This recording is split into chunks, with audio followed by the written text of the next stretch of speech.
Hello, everyone, and welcome to the Open Science Room panel on making sure that open science is actually accessible to everyone. Today we have Stephanie, Stephen, Alyssa, Syreeta, and Amanda. And yes, I'll let them introduce themselves. All right. Hi, all. I'm Stephanie Noble. I'm the moderator for this session. I'm hearing a bit of an echo. Are people hearing an echo as well? All right. Just while I do the introductions, maybe I can ask the panelists to just mute their audio for a second. So if you hover over your image, there should be a microphone at the top left. Microphone.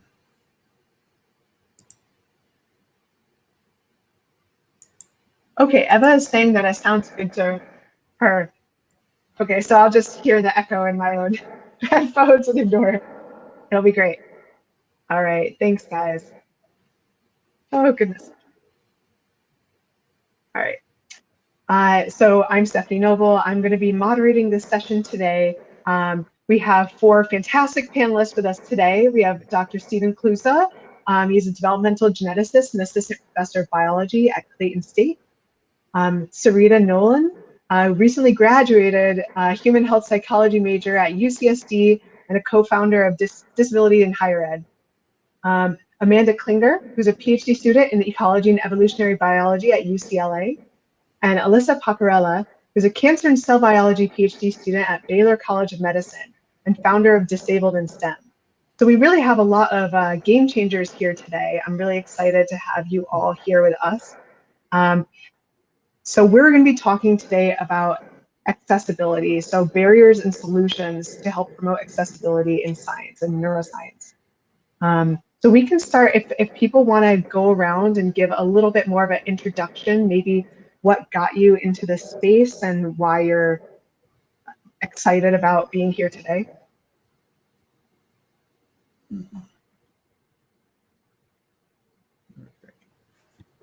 I guess I could start us off.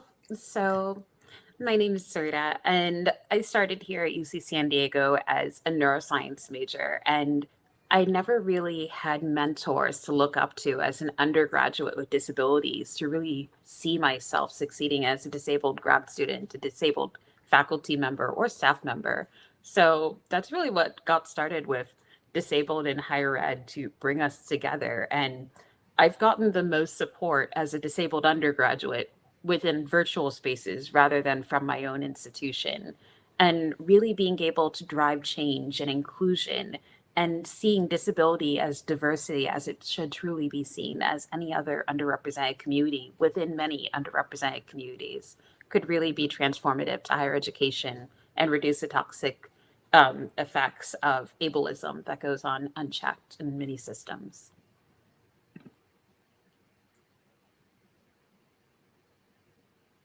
Okay, I can go next. All right. So I'm essentially the professor of the bunch here, so to speak. So my disability is deafness. And for most of my life, I had the hearing aids, right? So I was partially deaf, right? But during my graduate school, I lost the rest of it. And so I had to go through a lot of medical appointments to try to figure out the cause. And it turned out that during development in the womb, certain parts of my inner ear did not form correctly, so they just kind of gave up, right? So, but the problem is when I thought about what I had to go through to grad school, and the lab I was in was very supportive, right? But basically going by myself. I didn't have any mentor to actually help me through, loss of hearing, losing that sense of communication and community when you're used to doing things a certain way, right? So I've always had to basically do it by myself with, little to no accommodation. And as I found myself, I did graduate thankfully, and went to postdoc. And I was lucky to get an assistant professorship. And, at this point that, of course, being introduced to disability Twitter, you really think about that I don't see many others like me at the faculty level. So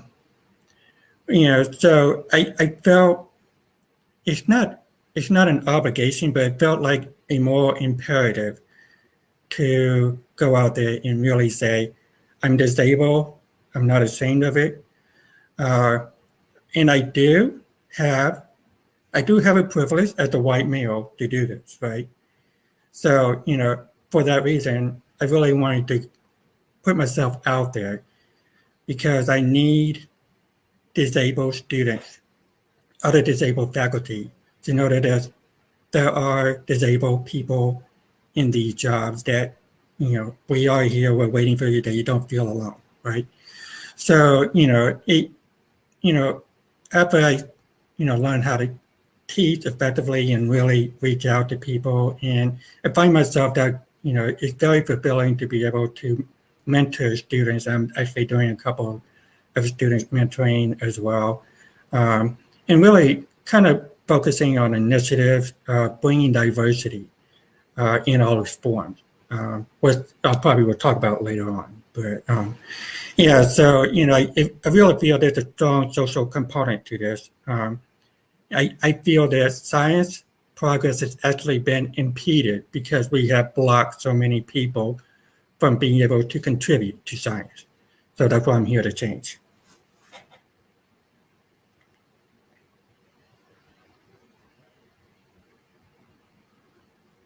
I guess I can go next. So hi, everybody. I'm Amanda. And to echo kind of what Stephen and Syreeta said, I became interested in this because I am also disabled, and I was looking for like community and support. I will say, like, throughout my undergraduate career, like I've been disabled like technically my whole life, but I got diagnosed in early childhood. And so throughout my whole undergraduate career, I was, actively disabled, and I had to deal with all those things, but I didn't know that there was like a community, right? There's a community of disabled people or disabled academics specifically. So I struggled with just a lot of those things on my own, right? Like you just don't tell people, you don't talk about it because it's a very taboo subject, and especially in my field, which is, not quite the subject of this conference, but ecology and evolutionary biology. There's a lot of like outdoorsy physical labor, hiking granola people, and so there's this expectation that you yourself are like physically like active and mobile and hiking granola person, right? And so that's, and that's part of, some of the jobs entail, right? And so it really wasn't, I think, until like the pandemic started, and I realized like I'm disabled, like it's undeniably like I'm disabled. I am like systemically marginalized, like by societal ableism, by academic ableism, right? And when I went to apply to grad school, not a single application asked about disability. And it was so clear to me that the expectation is that disabled people don't make it that far. Nobody disabled is getting a PhD. And that was really like a turning moment for me where I was like, oh, this is really bad. And so that's actually around the time that I joined Disabled in Higher Education, what Syreeta founded. And so now I work with Syreeta and Alyssa on that as a grad student, organizing that platform. So yeah, I think that's what I have to say. And Alyssa, I'm done talking now, so you can unmute and start talking. Thanks. Hi, everybody. My name is Alyssa. My pronouns are she, her. I graduated from Sarah Lawrence College in 2019, and I went to a small liberal arts college, so the experiences in labs were very limited. So I wanted to really get my hands dirty and do some more lab work, so I applied for prep programs through the NIH, which is for underrepresented minorities, including the disabled. The one thing I noticed is when I started talking to the prep programs and applying was they've never had anybody with a disability. So that was not the most reassuring thing, and a lot of programs admitted that they weren't sure how they would go about handling it. So that inspired me to still push ahead, and I was fortunate enough to get into UC Davis. So I spent my year there, and during that year, I was working in a lab showing that I could do lab work, and then I was also applying to graduate school. So when I was applying to graduate schools, when I really started to notice that I've never had a mentor like me, and I didn't even know how to go about the disclosure process. What does this entail? So I struggled a lot with that. So when the pandemic hit, I noticed I had some more free time on my hands, specifically because I wasn't able to go into lab. So I decided to found the platform Disabled in STEM on Twitter because I saw the hashtag before, but I saw that there was a lack of community, and I wanted to know that there were people who made it through and somebody I could look up to and say, hey, if they did it, I could do it too, and create this dialogue and conversation and representation. And I've been lucky to also been involved with all of my fellow panelists here and getting to hear their experiences and support. And it's been a great community, and I'm really fortunate to have my other speakers here with me today and sharing their wisdom that I could even learn from. I want to echo that, what you just said, Alyssa. Sorry, I'm still getting that feedback. I'm going to turn down the volume. Yeah, like I think we have a panel full of people who have recognized barriers in their world and decided to do something about it and to create movement so people don't feel so alone or like they're going through this for the first time, which is unfortunate. But since we're talking about those barriers, I was hoping that we could talk about that a little bit more. We can talk about some barriers that are unique to specific groups, particularly disabled faculty, disabled students.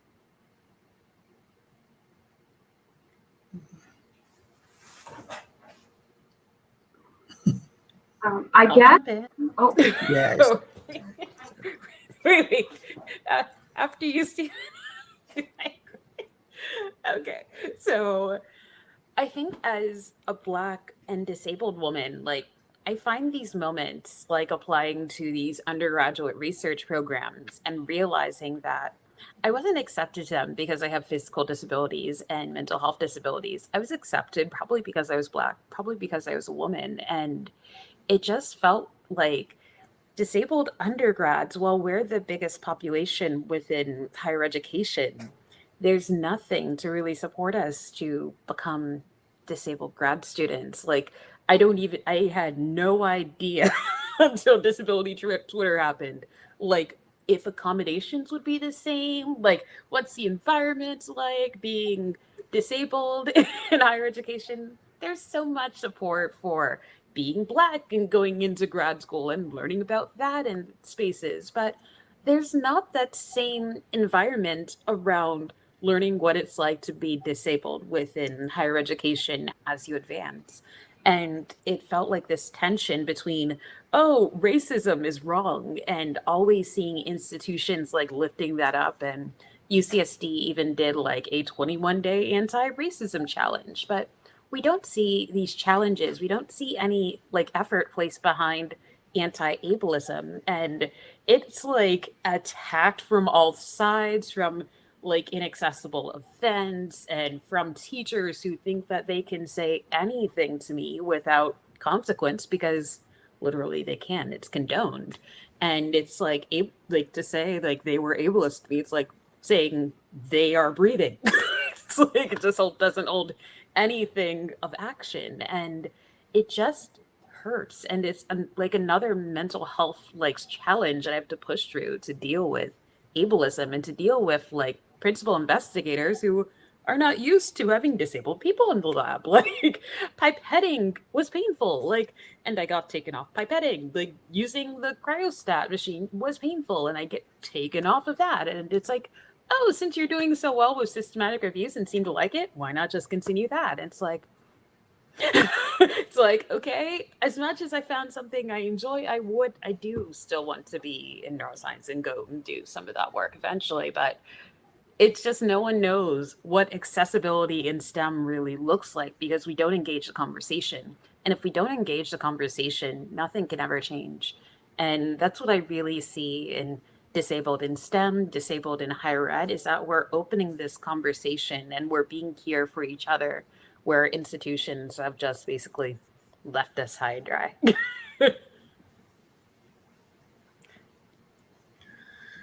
Okay, I'll go this time. So talking about barriers for disabled faculty, I don't think I can really separate it completely from barriers for students. And the reason I say this is faculty at one point were students. So in order for disabled faculty to be there in the first place, they had to be disabled students who were able to be given the tools that they needed to thrive and make it in academia.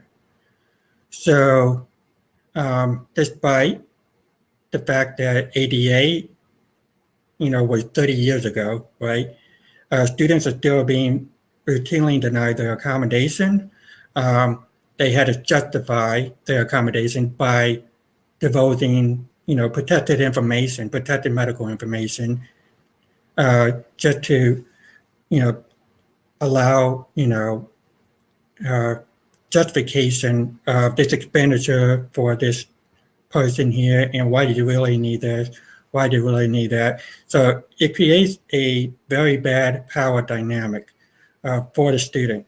And as a result, as Syreeta said, there's a lot of disabled undergrads. There's not nearly as many disabled grads, not nearly as many postdocs. And even fewer of them will make it to the level of faculty. I mean, we're dealing with a situation in which less than 10% of all science PhDs will make it to academia, right? So that is 10% if you had no disabilities, if you had all the privileges. So everything that comes after compounds upon that, brings down that percentage really, really low. And the problem with this is, in order for disabled students to see themselves in the shoes of a professor, they have to have representation, right? So we need representation of disabled faculty. Now, I know there's other disabled faculty out there, but I can assure you that if they can hide their disability, they are hiding their disability. Why? Because all too often, if you admit that you have a disability, they're going to treat you differently. You're going to be seen as a liability. And your job is already precarious if you made it that far. So it's really a systemic issue that, by the way, doesn't affect only disabled people. It affects everyone.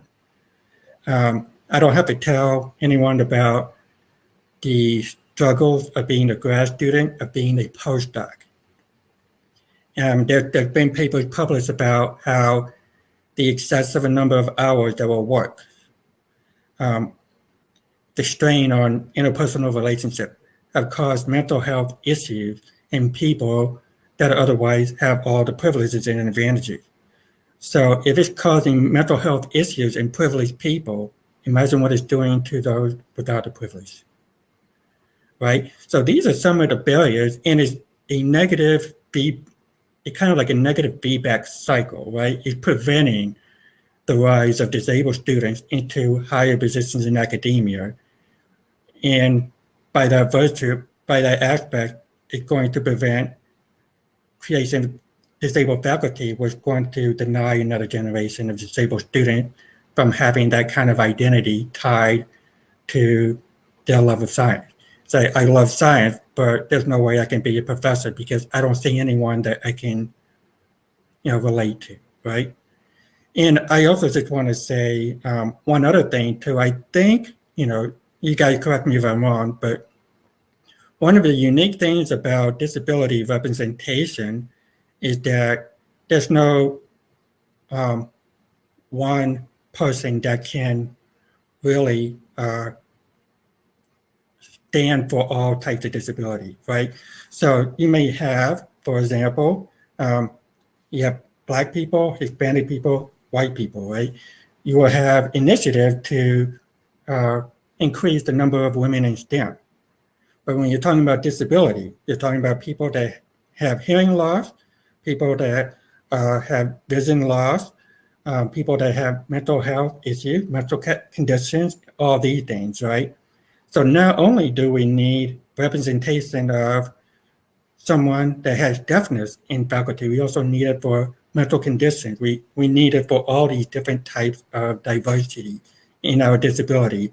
So that I think that's also an unintended consequence that makes it harder to really visualize the representation of all different types of disability at the faculty level.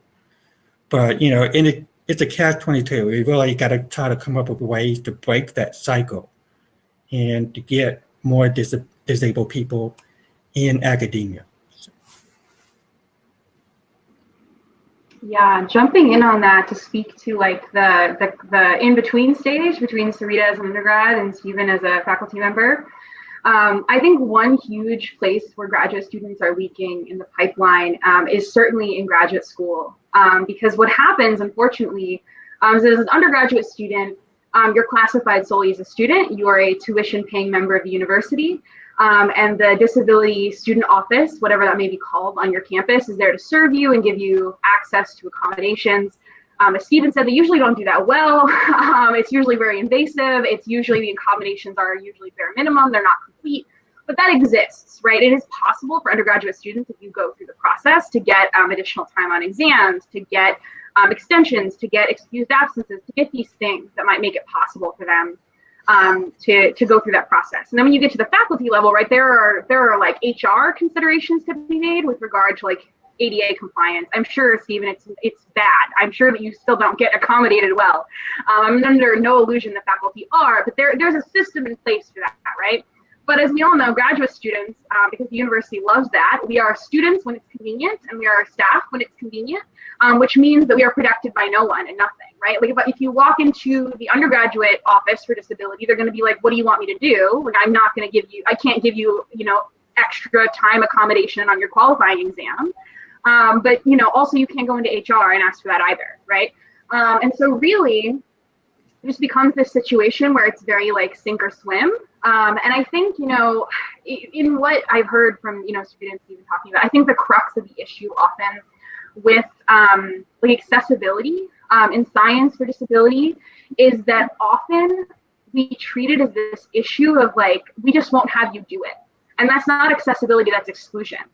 Like if I've asked you for something and your solution is to not have me do it, like if their solution was to not let Syreeta pipette anymore, that's exclusion, that's not access, right?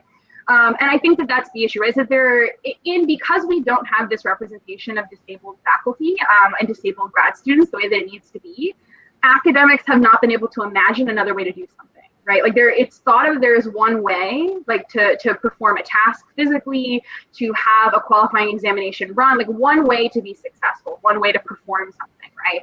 Because you've never had to reimagine it, right? And so the solution is not to say that if you can't do it, you can't be here, right? Because that's exclusion. Like imagine yourself saying that to any other group. Like imagine telling a woman that she couldn't have a job because she would need to take maternity leave. Like we all recognize that to be wrong and illegal, right? That's gross. So don't tell a disabled person that if you can't, defend your dissertation for 5 hours and stand at the lab bench for 9 or whatever, that you can't, that's something that would exclude you from being a scientist, right? Because there are other ways to do things. You have to be creative and reimagine that. And I think, not to get off on too much of a tangent or a rant, but I think there's a lot of like toxicity that a lot of us recognize in academia about like the need for, like Stephen said, to always be working, to always be like suffering. Like it's like the no pain, no gain mentality that I think is especially harmful to people with disabilities, as Stephen pointed out, who like don't have that capacity, right? And it's also hard too, because, like for myself, a personal example, I would like to set a boundary and like only work 9 to 5, right? But because I can't always be productive in that 9 to 5, I'm working like other hours, and then it's like a weird intrusion on my personal life because I have the same expectations set on me as everybody else, right? Like nobody's cutting me a break, nobody's giving me an extension, nobody cares. And so I'm just working like twice the time to do the same task, right? And that's not access, right? That's just me like killing myself to have to stay, right? And many people unfortunately decide, not unfortunately, that's the right decision for them. It's unfortunate for the academy, but they decide that it's not worth their health to do that. So yeah, Alyssa, I'm done talking. Okay, thanks. It was really nice hearing everyone's opinion. So one of the things that I wanted to touch on is one of the barriers I face is I'm still in the process of finding the right lab for my PhD. So a lot of my issues have been in disclosure. just last week I met with a PI to talk about being interested in their lab. And then I was like, oh, hey, by the way, I have a disability. So can we talk about accommodations? And after talking for an hour previous about science and the project, the conversation was cut short. And after that, they were like, I don't think this is going to be the best fit for you. And I didn't even get into detail what the accommodations were or how I would navigate it or my previous experience navigating it. It seems that people in academia and higher ed seem so scared of the word disabled. And when it comes to accommodations, they're so set in their ways that they're really scared of making any changes or really wanting to learn about the process of how do we go about making this more accessible, not just for you, but for anyone else. Say somebody comes in with a similar disability later on, or say something happens to them and they need accommodations. Right now, academia seems very set in its ways and only wants to make individualized accommodations every once in a while if you find the right person who's willing to work with you. But we need to be talking about how do we make this space more accessible for everybody. So including disabilities and trying to make that universal design for everybody, and also just increasing the understanding of what it looks like to be a disabled scientist. Because some people are just so scared of the word disabled, which all of us panelists are not afraid to identify as disabled, and we proudly say that word. And it's something that people need to learn that outside the community, disabled is not a bad word. We're going to use it to describe ourselves, and it should not scare people away and be seen as a barrier. That's a very important, muting myself. That's a very important point. I think that your story about somebody just hearing the word disabled and not even like being able to have the next step of the conversation about what sort of disability, just the beginning of what sort of accommodations they could offer, and just cutting that conversation short is really emblematic of the fact that there's so little education in this space. So I think each of you have kind of touched on very specific barriers, and you've kind of hinted towards solutions. And this next point is, or explicitly talked about solutions. I think this next part, we're going to start talking a little bit more about solutions, which is great because we have 2 questions already that have to do with solutions. So the first question for the panelists is, do you find in-person or virtual events more accessible? And I'm curious about this too, whether you can talk about specific elements that you think are particularly accessible in each space.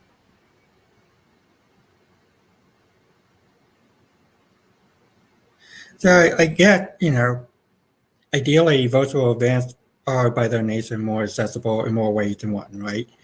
And, it's not exclusive to disabled people, right?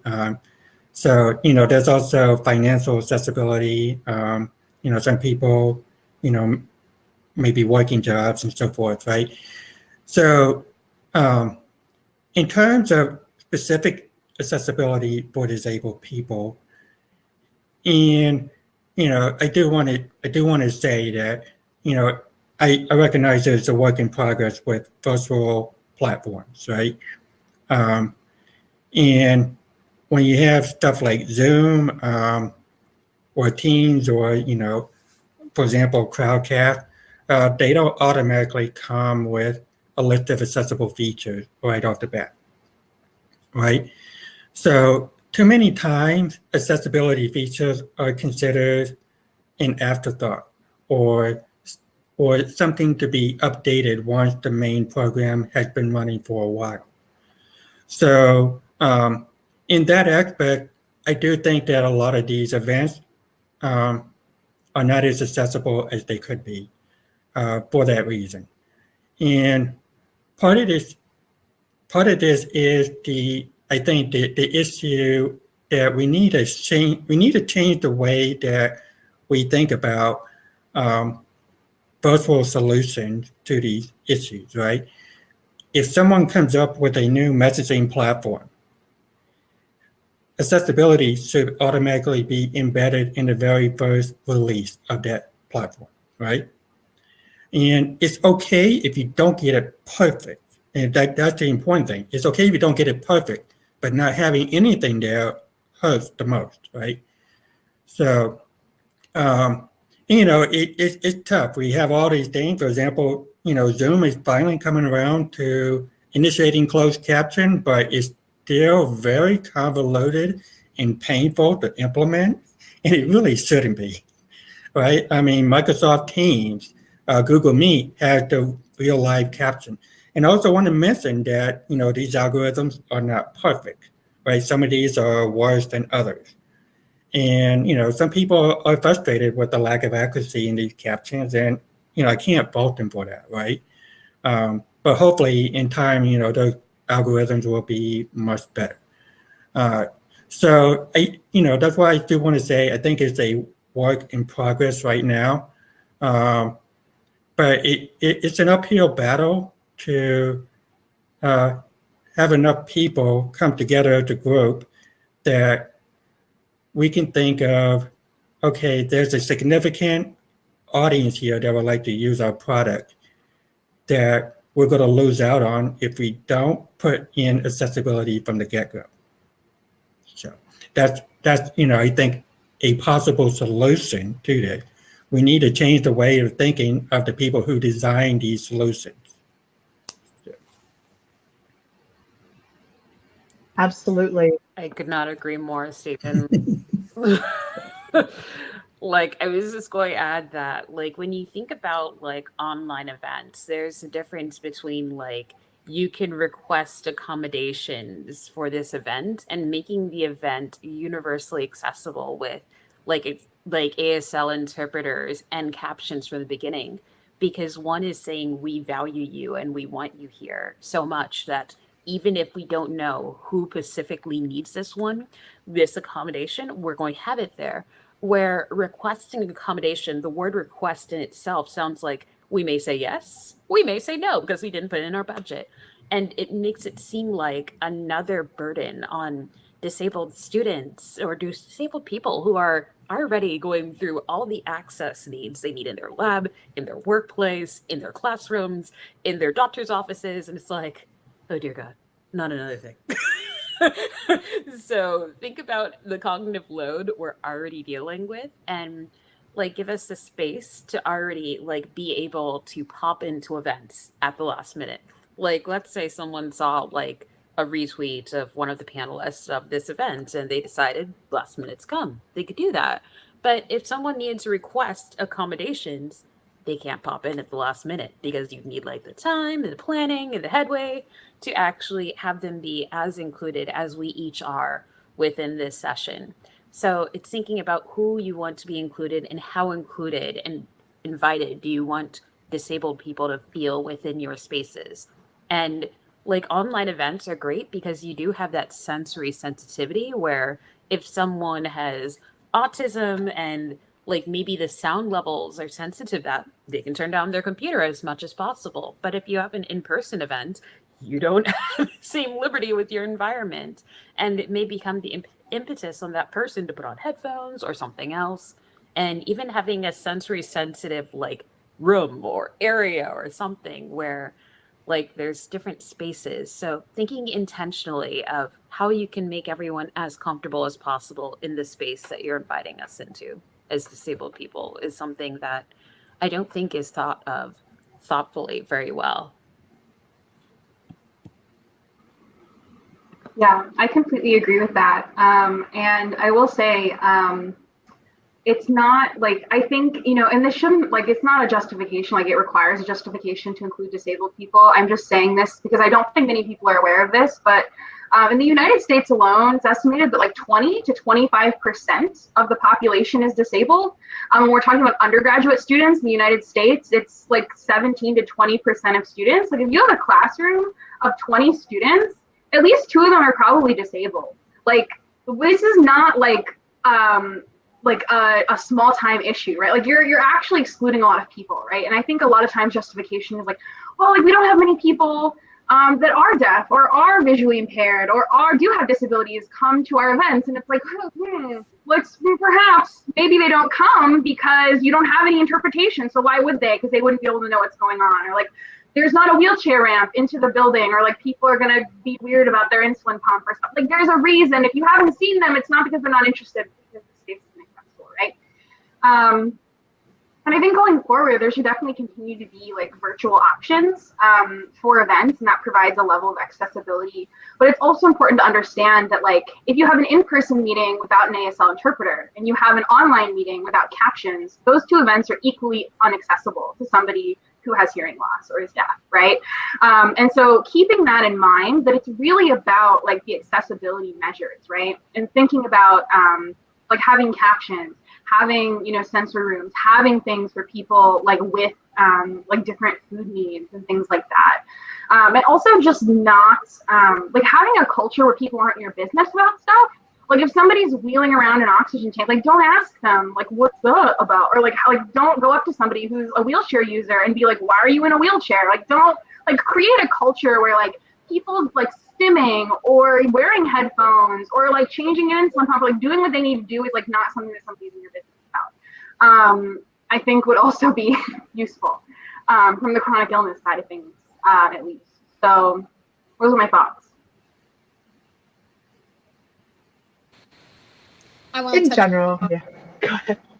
I just wanted to touch back on a point that Amanda said, is that it's really important that we still have both these in-person and online accessibility options, because now that the pandemic is over, people are starting to move back to in-person and we're losing our options of having online conferences. So for example, I wanted to have a meeting with a PI the other day. So I walk with a cane and it was all the way across campus. So I asked, can this be on Zoom? And they're like, everything's back to in-person. In-person's better.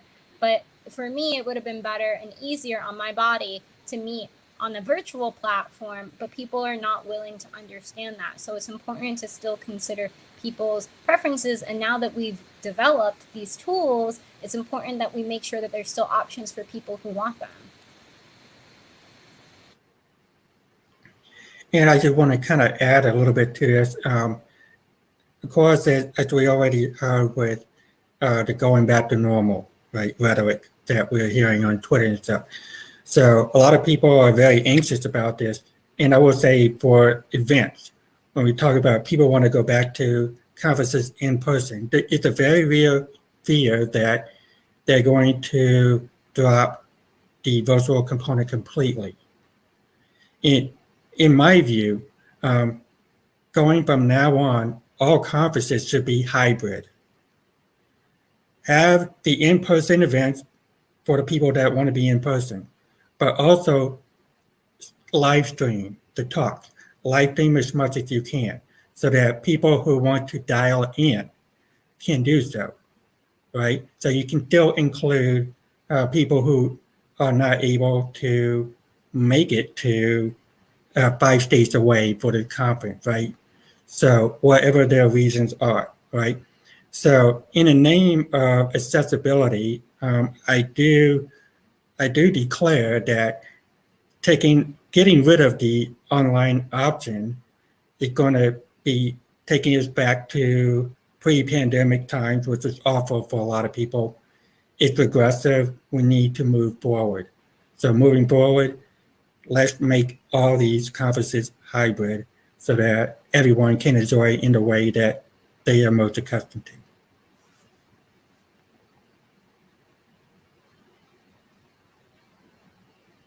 Absolutely. I think that definitely makes sense in all of your, I think that we really were able to dig into that topic, and I think it makes sense from many different perspectives to keep a hybrid option for many different types of disability, and especially for accessibility. We're going to shift gears to the second question, which is also a little bit more focused towards solutions from the perspective of a supervisor. So as was mentioned, not all disabilities are visible or disclosed. As a research supervisor, how can one make their students comfortable making their needs and required accommodations be known? Do you have suggestions for how to breach the subject in a lab in a way that makes people comfortable? One idea that I have is really just being able to open a conversation and to be Syreeta, able... I see you talking, but I don't hear you. Are other people having difficulty hearing her audio? Nope, that's just me. It's Okay. probably because I'm muted. It is totally all right.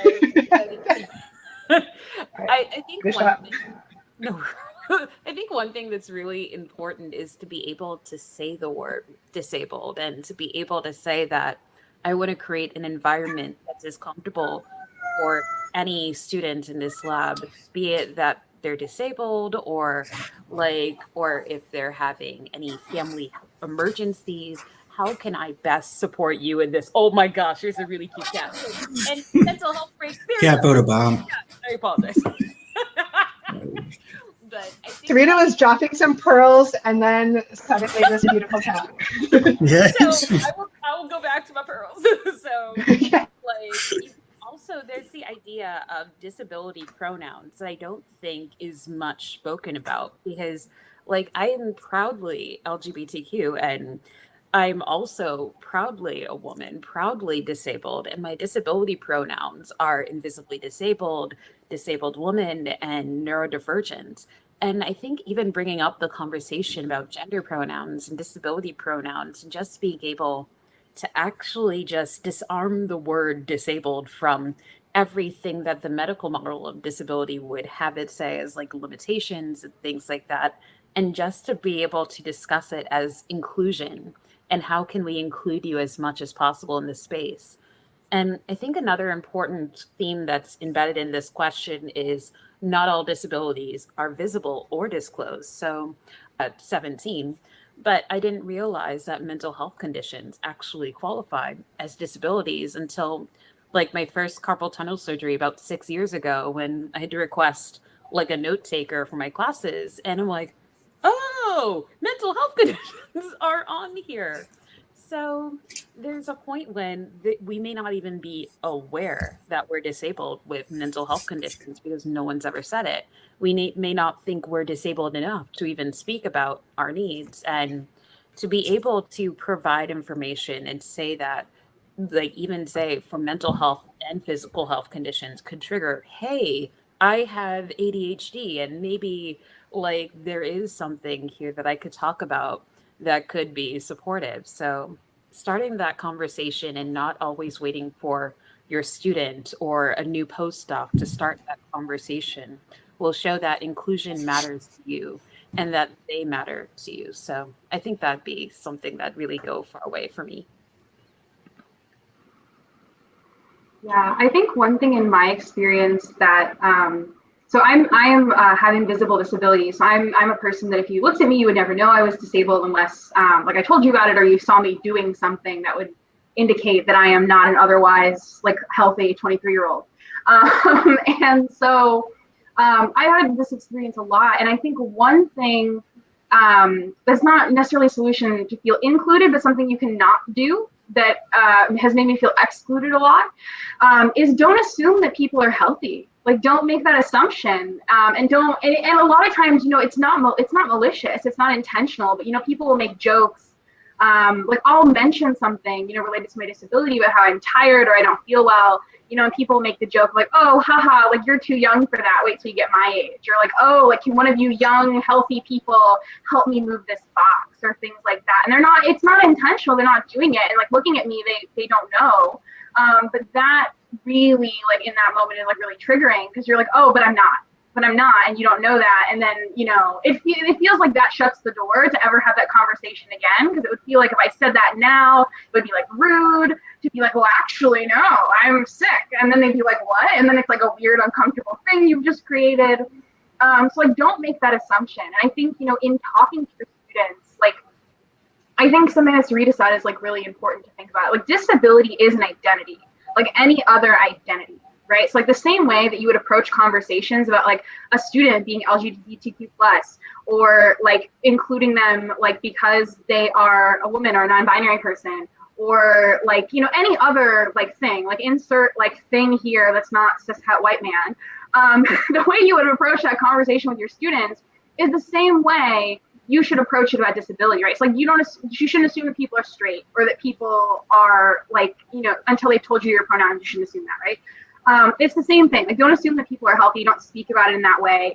And the same way that you would, use inclusive language, like to signal that you are friendly, that you are, an ally to Black Lives Matter, or that you are an ally to LGBTQ plus people. Use that same language when speaking about disability. Talk about like taking care of your body and doing things that are comfortable for your body, and like, taking time for like medical appointments and taking care of your health. Not just in terms of self-care, but like physically your health, right? Those are all things you can do to signal that you're like a safe space for that, and not make disabled students feel excluded. And like, if they want to tell you and have that conversation, they will. Like I tell people all the time, because I'm not bothered by it, right?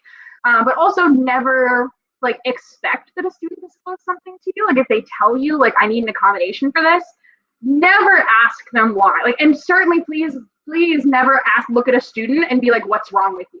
Oh my God. Never axe the phrase, what's wrong with you, from your vocabulary, please. Because that's not productive, right? Like, don't ask people for their personal health.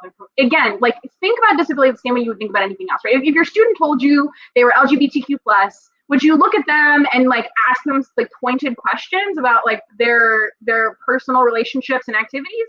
No, because that's weird. It's the same thing for like disability. Just, if that analogy helps you, that's what I have for you.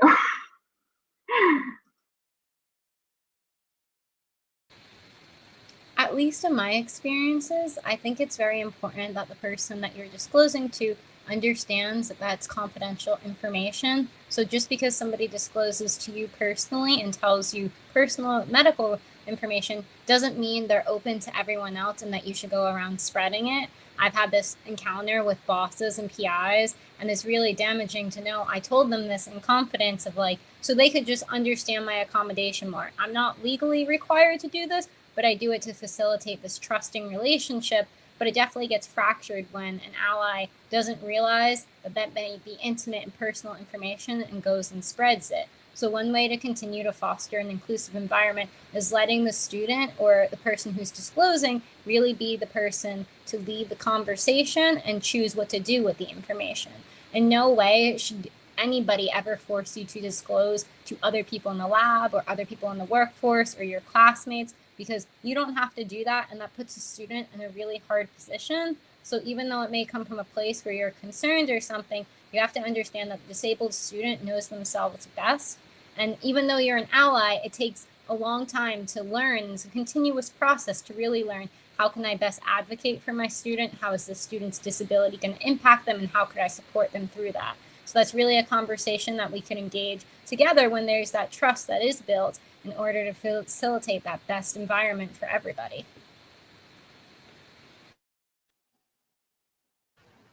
And I appreciate, Alyssa, you're getting closer towards solutions, which is really something I wanted to close with in the next 6 minutes. So we've talked about a number of different specific issues and specific solutions that all of you have been able to offer to the group here. I was wondering if you have any kind of final thoughts, and this has really flown by in these last 5 minutes, about specific solutions that you think have made you feel more welcome or have helped address barriers. And I remember in our conversation before this meeting, we specifically talked about growing community.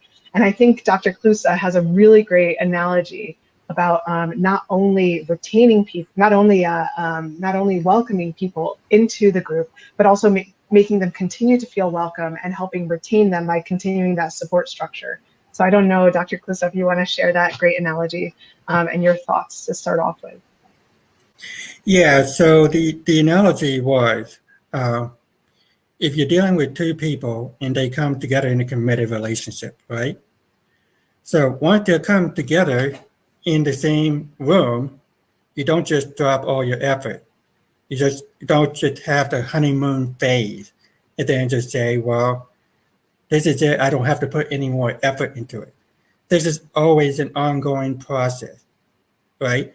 So if you truly value the people that are with you, you should always be making sure that the environment is supportive, inclusive. And and we talked previously about, how to approach these subjects, right? I really think, especially for faculty, you guys have to do the work, right? It's just in order to build, build these relationships, build solidarity, you have to show them that you're worthy of their trust, right? And it may not be instantaneous, right? Instant gratification may take a while, but as faculty, if you truly care about making academia more diverse, be vocal, stand in solidarity with disabled students, stick up for them in a faculty meeting, right? I know that sometimes it may put you in harm's way, but I promise you, you will be far less harmed than the students that have to put up with the lack of accommodation. One thing that I would like to add is if you know your institution does not have any disability culture like currently there, like no disability cultural centers, not disability mentoring, let them know about Twitter and that there's disability Twitter, dis in higher ed, dis in STEM, like we are here to help and give community, and it's that beautiful place where we can be ourselves in the good days and the bad days, and just to support each other. I know sometimes on my bad days, I'll just message, hey, can I get pictures of cute things? And it just helps like so much. So if you don't have things on your campus, send a referral to Disability Twitter. We'll make sure they're welcome like family. Yeah. And I would say that also, to some extent, goes for like if you are not disabled and you're looking like to be a better ally, or you're looking to implement some kind of like training or programming, like reach out to the organizations like Dis in Higher Ed and Dis in STEM that are like about that, right? I mean, obviously don't go into like individual disabled people's mentions and be like, educate me, but like there are like, we have organizations that are like trying to do that, right?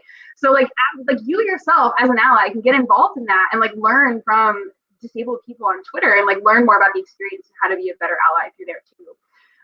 And just with something that Stephen had said, I really wanted to point out is that with it being an ongoing process too, is that like for most disabilities, I would say disability is dynamic. So like over the time that you have a student like in your lab or even just like in your class, their needs probably will change, right? And so you have to be willing to have that continual conversation with them and accommodate that, right? Like some days I'm completely fine, other days I can't get out of bed, right? And I need people to meet me there on both days, right? And so, understanding that, and also, keeping in mind that there is not like one size fits all for like disability. As Steve mentioned at the beginning, disability is incredibly diverse. And then even like within that, like two people that have the same like diagnosis might not have the same needs when it comes to accommodation. So like don't put disabled people in a box. Like we're not a monolith, right? So just keeping that in mind, and basically just, like having a relationship and facilitating ongoing conversation with the people that are around you to make sure that they always feel included and that their needs are met.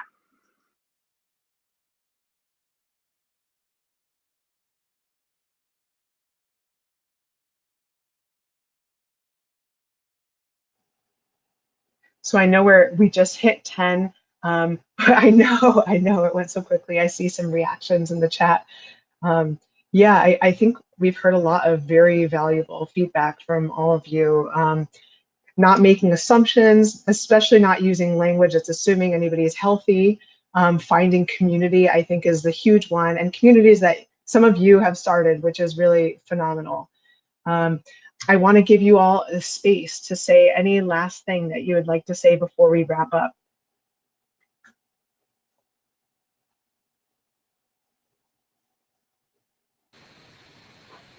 I would just like to thank everybody for. Oh, go ahead. I just want to say that, we are here. We're not going away. You are not alone. Come seek us out on Twitter, Disability Twitter. You'll find us. I promise you, we'll have your back. I just want to thank everybody for attending this. I think one of the first steps is to being an ally is wanting to educate yourself and learn about the experiences of disabled scientists or disabled people in general. So everyone who attended is doing one of the right things. So I really appreciate also the conference for giving us this platform to really help and put together these suggestions that people may take and implement in their own life in order to create a healthier and happier environment for everybody, including disabled students and people.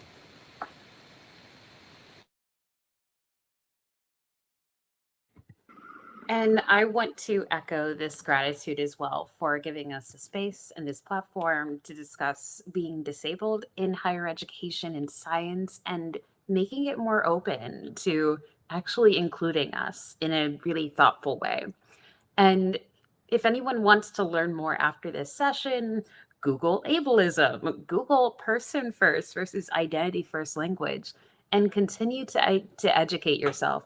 Even as a disabled person myself, I'm constantly learning about the experiences of other conditions within the disability community. So keep learning. It's a great quality.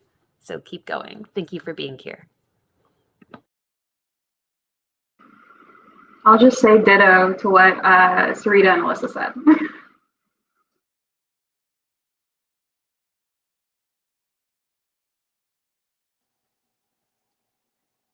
Well, thank you all so much for being here. You can follow our excellent panelists. I think everyone here has a Twitter presence. Obviously, they've been leading communities, whole communities, so that's phenomenal. And we see some thank yous and some applause in the chat, so very well received. Thank you all for being here and helping illuminate all of us.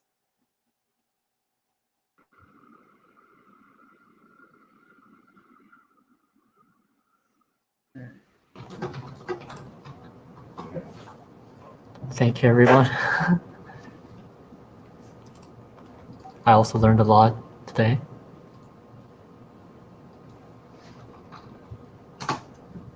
It was such a pleasure to be here, to be able to share.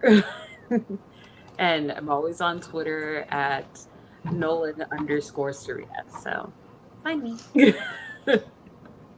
Do we have your Twitter addresses out here somewhere? I don't know if we have. Maybe not. I mean, I don't think so. I guess you could maybe on the chat leave behind your Twitters before we wrap up this session for good. Yeah, please do. That would be excellent. Yeah, that would be a great way to end this.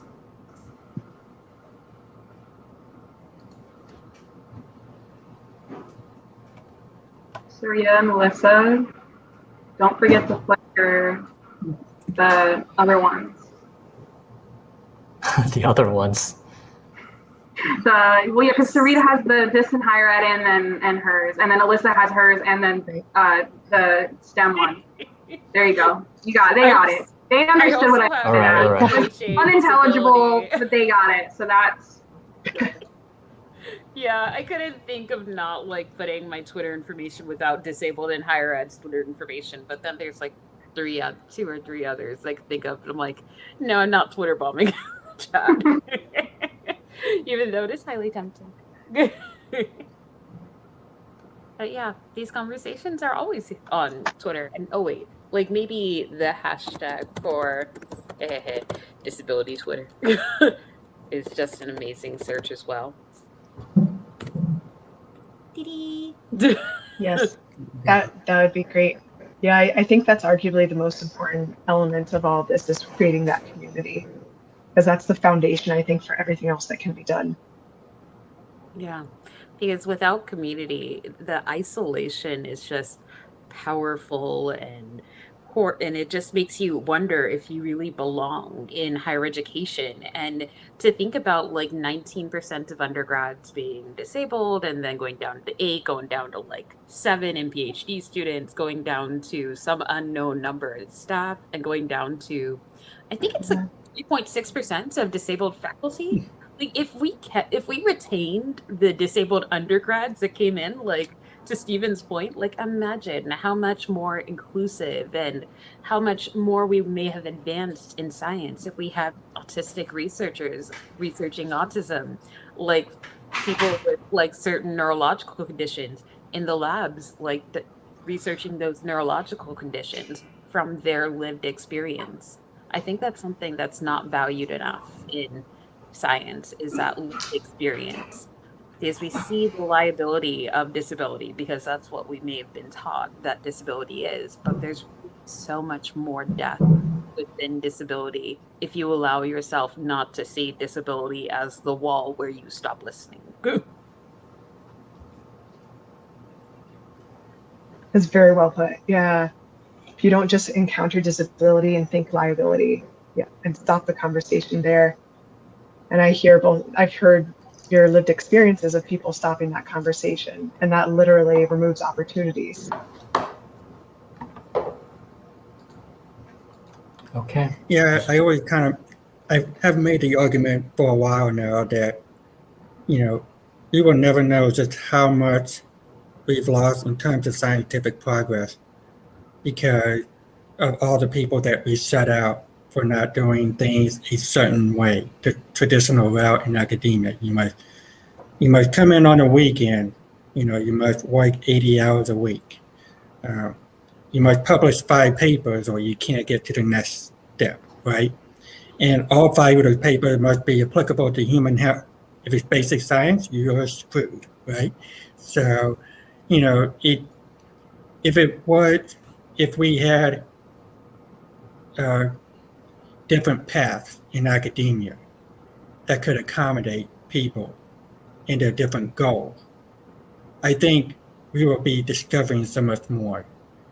And you never know what research will take off. Nobody anticipated that CRISPR was going to be the next revolutionary tool. They were looking at it in bacterial immune system. What did it have to do with humans? Well, now we have a tool that we're trying to refine, so that if someone has leukemia or something, right, we can go in and change things so that they don't have leukemia anymore, right? So that never would have been possible if we didn't fund basic research in bacteria and viruses affecting them, right? So, we cut ourselves off from the joy of science, the possibilities that are out there. And, I'm trying my hardest to kind of steer us back toward that. So, but, we need disabled people in this conversation.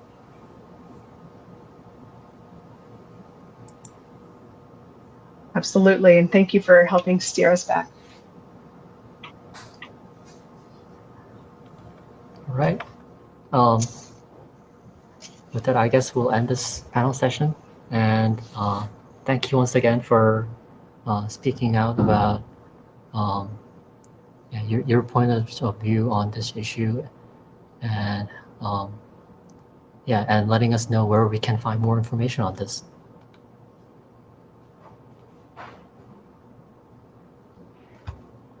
See you. Thank you.